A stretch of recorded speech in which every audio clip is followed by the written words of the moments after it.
मेरे ध्यानी परिवार को और सबके अंदर बैठे परमात्मा को मेरा प्रणाम।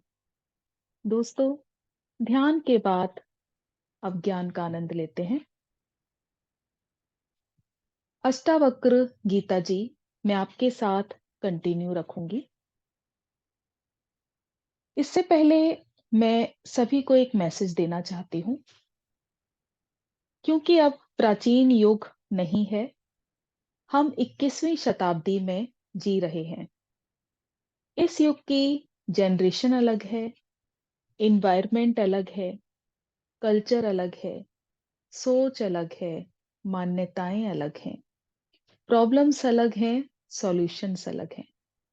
महिलाएं आगे बढ़ रही हैं, सबको सीखने का, आगे बढ़ने का हक है।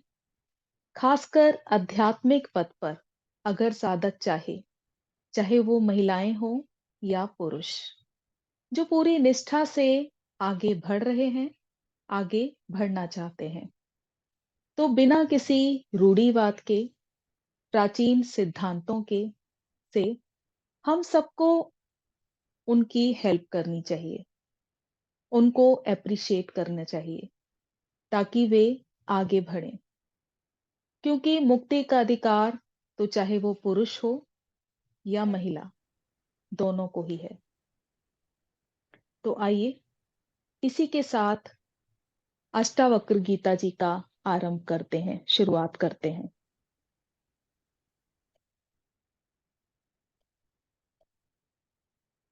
जैसा कि आप जानते हैं कि राजा जनक जो थे, वो मुमुक्षु थे।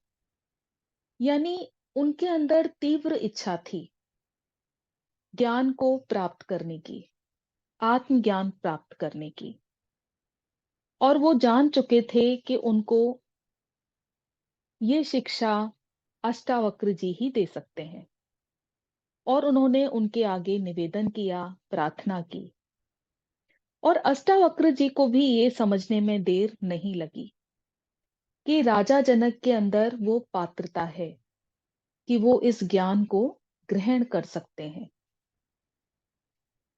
तो जब राजा जनक ने अष्टावक्र जी से ज्ञान सुना और आत्मज्ञान को प्राप्त हुए, तो मेरा भी सभी साधकों से निवेदन है कि कृपया आप भी एक एक शब्द को ध्यान पूर्वक सुने और अपने भीतर संग्रहित करें।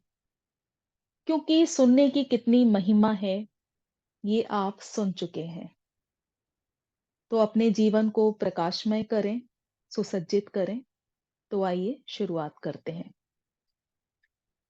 तो अष्टावक्र जी राजा जनक को कहते हैं कि मनुष्य शरीर मात्र नहीं है, चैतन्य आत्मा है। और ये जो शरीर है, मन है, बुद्धि है, ये इस आत्मा के बंधु हैं और इसके आदेश के अनुसार कार्य करते हैं। क्योंकि अब हम बचपन से इसी शरीर को देखते आ रहे हैं, इसी मन को देखते आ रहे हैं, तो हम इसी के मुताबिक कार्य करते हैं। अब आत्मा इतनी सूक्ष्म है कि हम उसको देख नहीं पाते।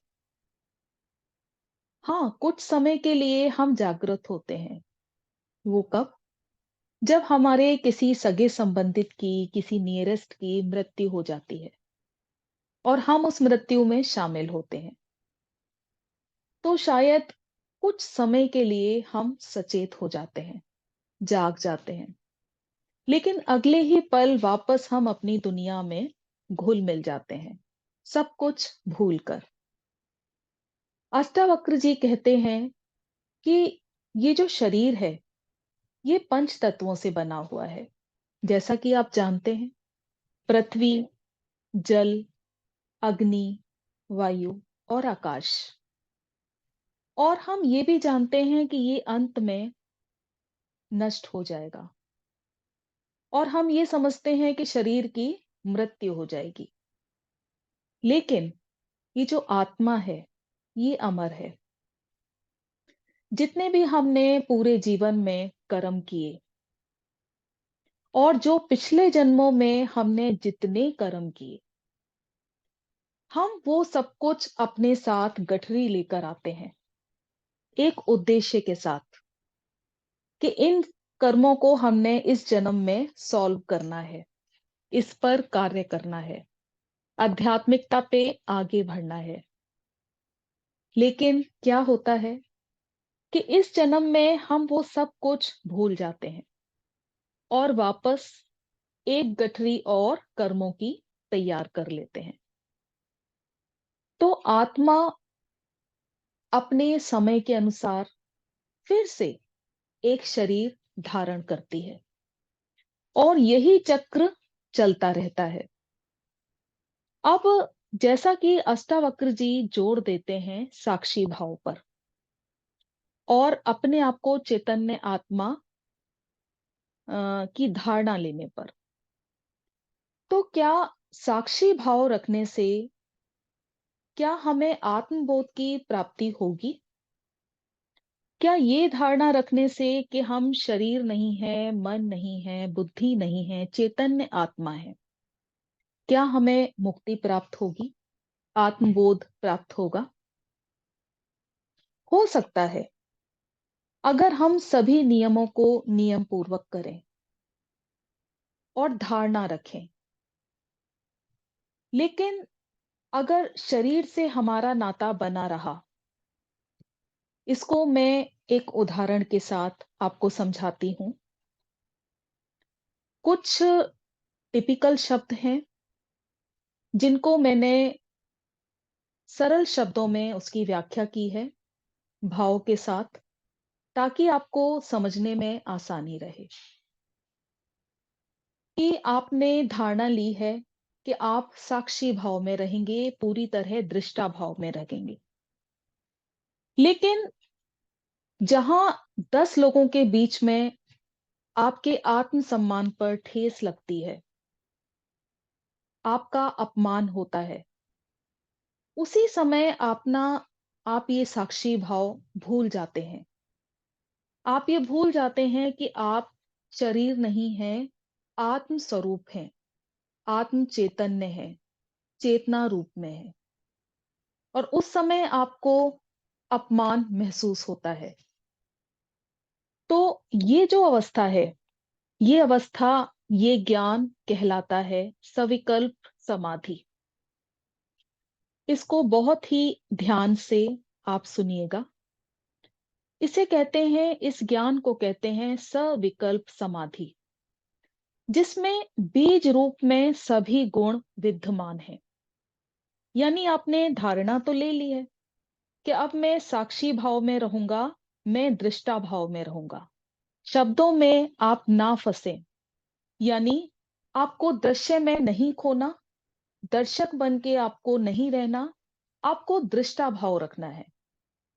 यानी जो भी हम जो एक एग्जाम्पल देकर समझाते हैं कि आप रंगमंच, ये सारी जो दुनिया है ये रंगमंच है।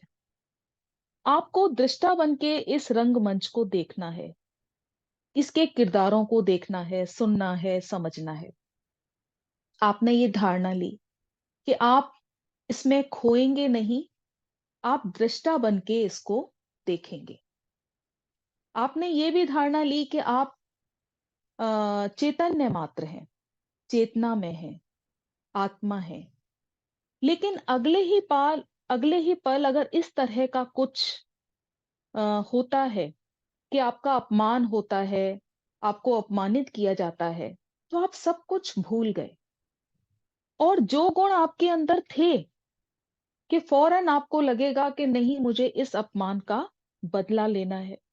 अगर सामने वाले ने मुझे इतना गलत कहा तो मुझे भी कुछ कहना है।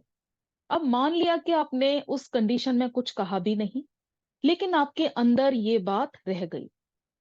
अब आप इंतजार में हैं कि कभी अगर आपको मौका मिलेगा तो आप ये बात जरूर बोलेंगे। या आपको क्रोध आ गया, आपने क्रोध को दबा लिया और वो क्रोध कहीं ना कहीं किसी ना किसी रूप में निकला। तो ये ज्ञान कहलाता है सविकल्प समाधि। अब बहुत से साधक जो हैं वो कंफ्यूज हो जाते हैं कि सविकल्प समाधि किसे कहते हैं और निर्विकल्प समाधि किसे कहते हैं। तो मैं सरल शब्दों में इसकी व्याख्या करती हूँ, आप समझें। सविकल्प समाधि यानी द्वैत का होना। बहुत सारे विकल्पों में इसको समझाया जाता है, जैसे परमात्मा और मैं दोनों अलग-अलग।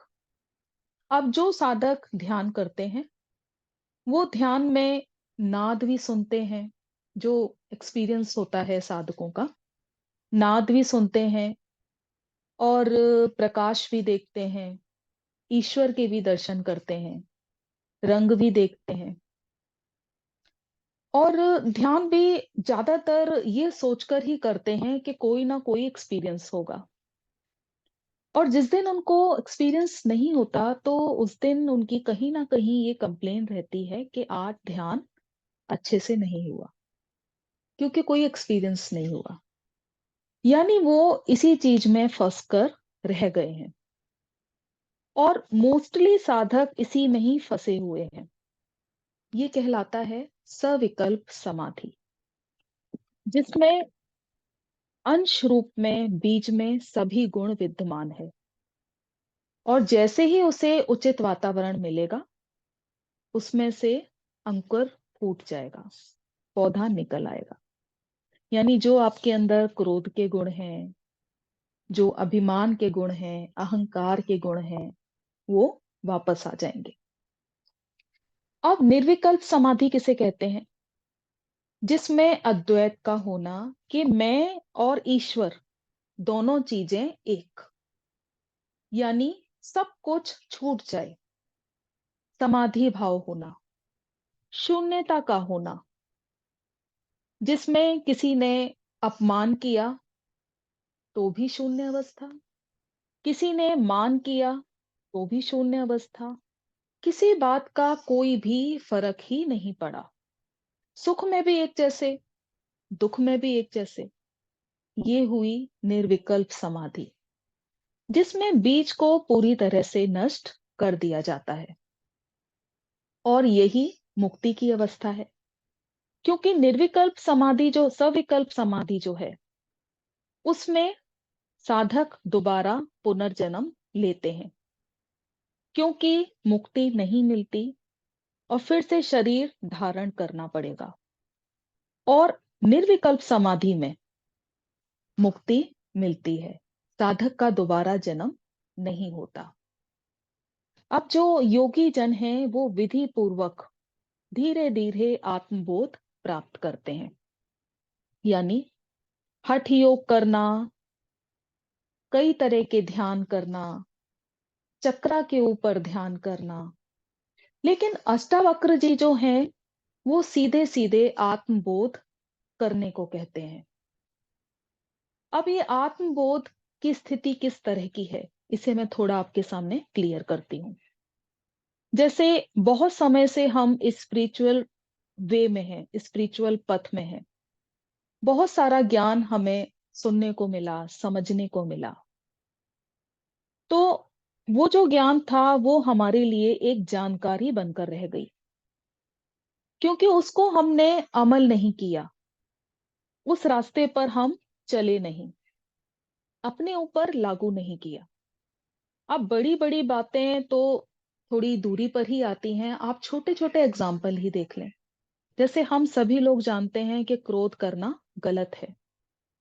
अब क्योंकि हम ह्यूमन हैं, तो क्रोध तो आएगा ही आएगा, लेकिन यहाँ पर दृष्टा भाव रखने को कहा है कि आपको क्रोध आएगा, लेकिन आप पूरी दृष्टा होकर अपने क्रोध को देखें कि ये किन कारणों से आया, क्यों आया, कितना तेज है, कहां तक जाएगा, आखिर इसका अंत क्या है और इतना क्रोध करने से होगा क्या, क्या आपके जो प्रॉब्लम है वो सॉल्व हो जाएगी?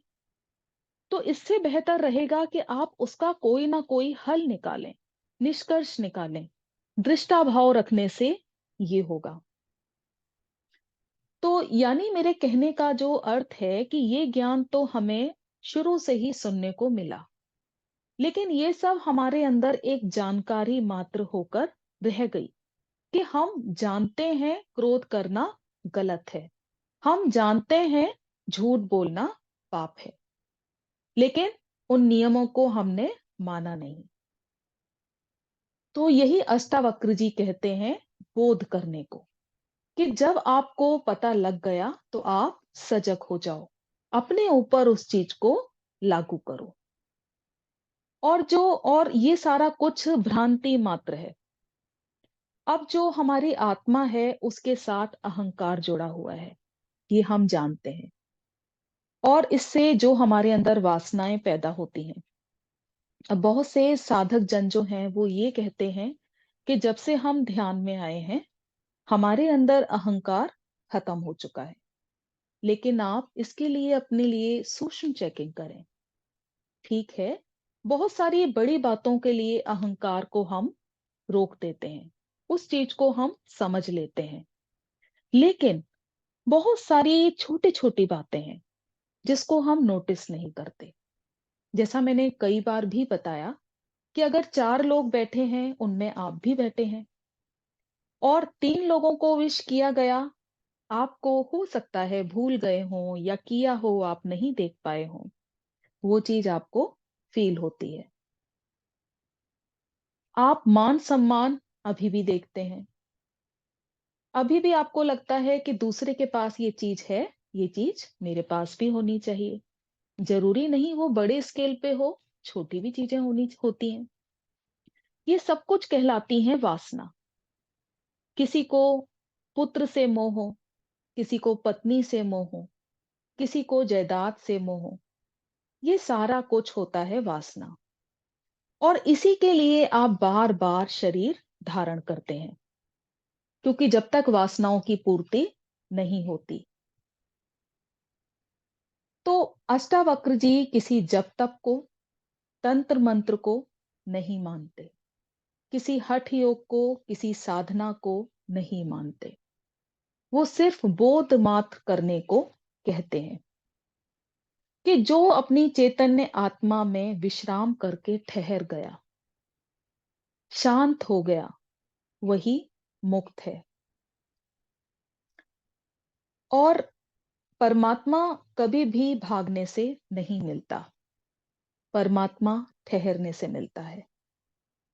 मैंने बहुत सारे साधकों को देखा है कि कोई किसी ध्यान के लिए जा रहे हैं, कोई किसी ध्यान के लिए जा रहे हैं, कोई किसी तरह का हठ योग कर रहे हैं, कोई किसी तरह की साधना कर रहे हैं, और हमेशा भागते दौड़ते उनको हमेशा विचलित होते देखा।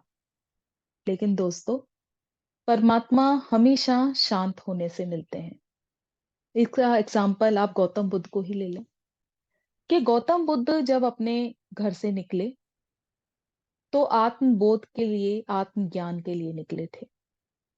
बहुत सारे गुरुओं से मिले, और जितने गुरुओं से मिले उन्होंने अलग अलग उनको शिक्षाएं दी, अलग अलग ध्यान करने को कहा, अलग अलग ज्ञान दिया। अंत में गौतम बुद्ध ने यही कहा कि इतना सब कुछ करने के बाद भी मुझे परमात्मा की प्राप्ति नहीं हुई, आत्मज्ञान की प्राप्ति नहीं हुई। तो उनके गुरु ने उनसे कहा कि जितना उनके पास उपलब्ध था वो ज्ञान उन्होंने उनको दे दिया। अंत में जब गौतम बुद्ध थक चुके थे तो वो बोधि वृक्ष के नीचे बैठे बिल्कुल शांति से, और सिर्फ उन्होंने अपनी सांसों को ऑब्जर्व किया। क्योंकि उन्होंने एक ही चीज देखी कि सबसे पहले मेरे साथ सिर्फ सांसें आई, सिर्फ अपनी सांसों को ऑब्जर्व किया, और उसी रात उन्हें आत्मज्ञान की प्राप्ति हो गई।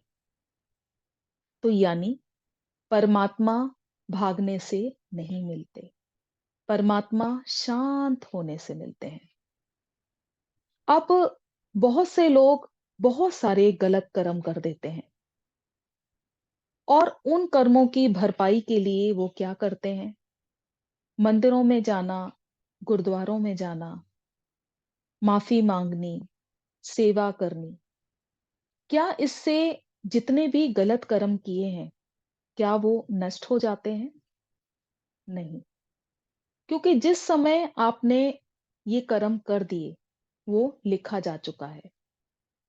हाँ, मंदिर जाने से, गुरुद्वारे जाने से आपके अच्छे कर्मों में ये चीजें ऐड होंगी। लेकिन आप ये भूल जाएं कि ये चीजें नष्ट हो जाएंगी। परमात्मा ये सारी चीजें नहीं चाहता। परमात्मा को अपना सिर अर्पण करो, यानी अहंकार, बुद्धि और अपना मन।